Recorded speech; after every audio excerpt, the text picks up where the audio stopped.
Black Power, Black Beauty, Black by popular demand. This is Black's History Month, a 28-day celebration of Black exploitation films.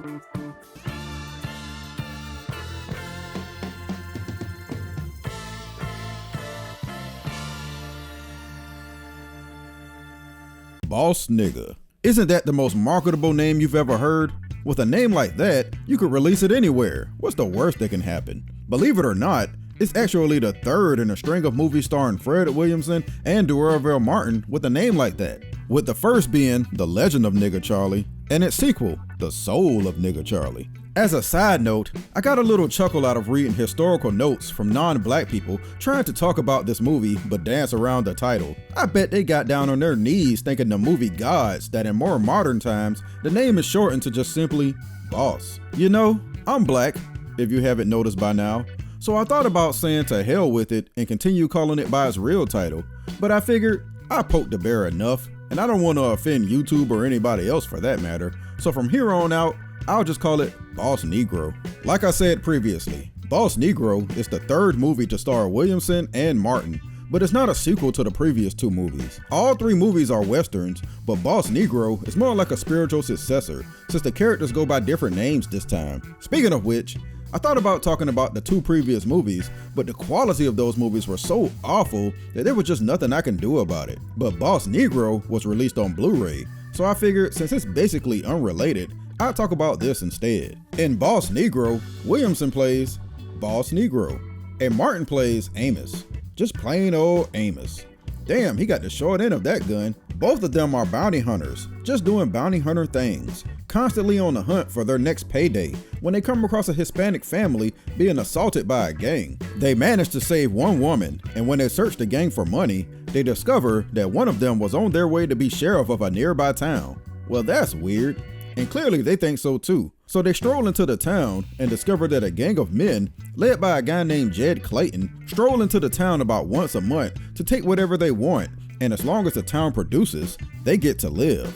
The mayor basically gives them anything they want to protect the people, including the vacant sheriff's seat. Realizing that they killed the one man who was meant to be sheriff, and seeing as how he was a part of a gang anyway, Boss Negro and Amos decide that they will just be the sheriff and deputy themselves, against the wishes of nearly the entire town. This stuff might sound serious and heavy, but surprisingly, Boss Negro is mostly played for laughs. Amos and Boss create all kinds of crazy laws meant to make the white people be nicer to black people, and if they don't follow these laws, they will be fined and jailed.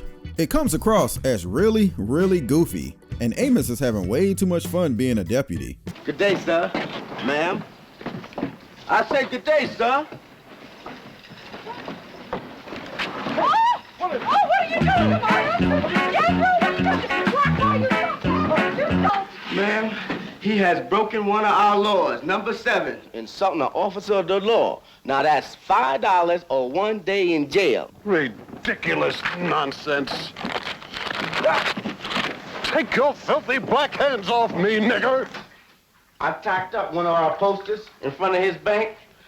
He took it down. I ordered him to put it back, and he refused and called me a nigger. Now, he broke 2 laws.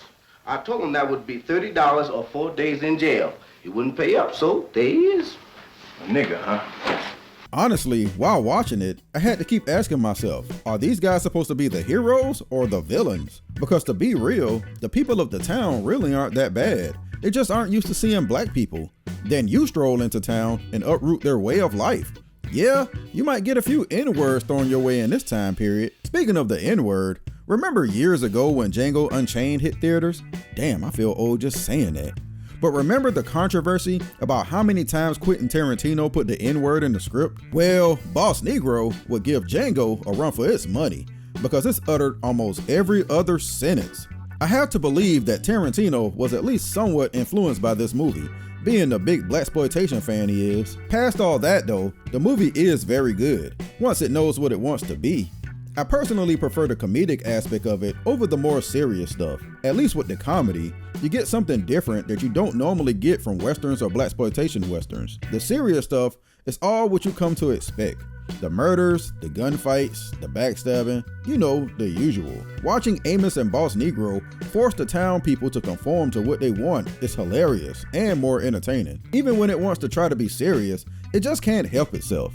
I'm coming with you.